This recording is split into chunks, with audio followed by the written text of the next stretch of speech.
boy, Trump is still Trump is still trying to figure out how he is going to defend himself against candidate Kamala Harris, because again, he was not prepared for that. He was prepared for Joe Biden. And so he has been, he started with his DEI attacks, which we talked about. This week, he sat before the NABG, which I believe stands for National Association of Black Journalists. He was invited to speak there, which, by the way, was a huge drama, because Black people and Black journalists themselves were like, why the fuck are you giving this guy a freaking platform? Why are you giving this guy a platform? Why do we do this to ourselves? And, on the flip side, they were like, well, he has to answer to Black people too, and da-da-da-da. And it's like, okay, whatever. So they did it. They went through with it. And all he did was sit there and lie. The event was delayed because he refused to be fact checked. Like, it was crazy. But then he also introduced his new line of attack on Kamala, which is, I didn't know that Kamala was Black. Kamala she just turned Black because she was Indian before. I know that. I know that about Kamala. I know what Kamala's doing. Kamala was an Indian.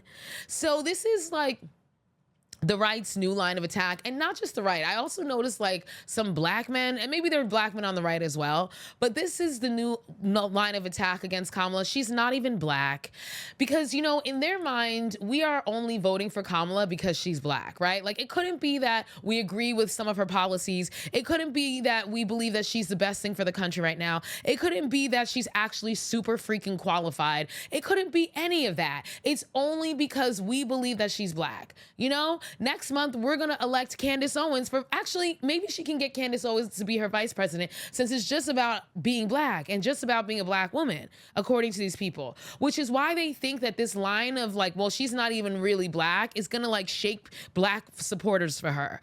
First of all, Kamala went to not an all Black, but she went to an HBCU. You don't go to an HBCU if you don't embrace your Black culture. Please shut up. You don't pledge AKA, one of the Divine Nine, one of the Black sororities of the Divine Nine. You don't pledge that, and you don't identify with your Black. Please stop. Make it stop. And it's just so absurd. It's just like these attacks are. It's what it really shows is that they have absolutely nothing substantive to come out against her with. That's really what it shows, because they come out now. They're talking about how her husband cheated on his ex-wife. Who cares? Who cares?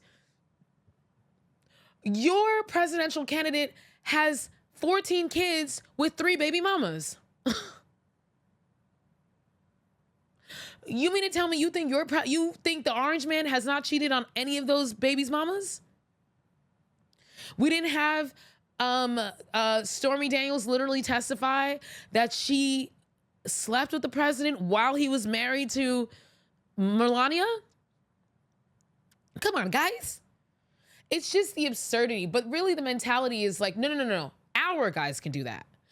Our rich, white, old guys can do that. You Black women, you Asian women, you women, you don't get those rights. You don't get that. We can do that. Your Jewish husband, he doesn't get that right. So now they're trying to call out that he cheated on his ex-wife. Who gives a damn? I don't know that hoe. I ain't never met her. And that's between them. Who cares?